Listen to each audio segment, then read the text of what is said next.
កាលក្មេងរៀនសូត្រលំបាកធំឡើងរសាត់អណ្ដែតគ្រប់នគរ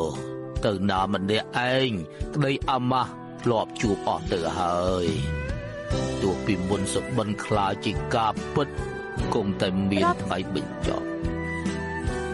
ឈ្មោះល្បីប៉ុណ្ណានៅតែឯកោនឿយហត់រាល់ឆ្នាំ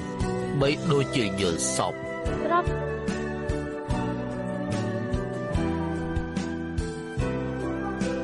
មត្រូវត្រឹមត្រូវត្រឹមត្រូវត្រឹមត្រូវត្រឹមត្រូវ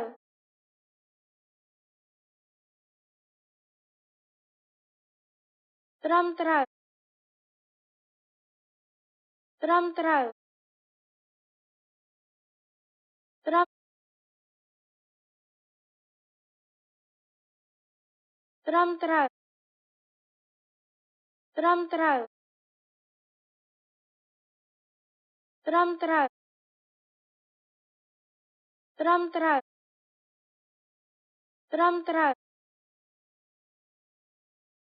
ត្រឹមត្រូវត្រឹមត្រូវត្រឹមត្រូវត្រឹមត្រូវត្រឹមត្រូវត្រឹមត្រូវ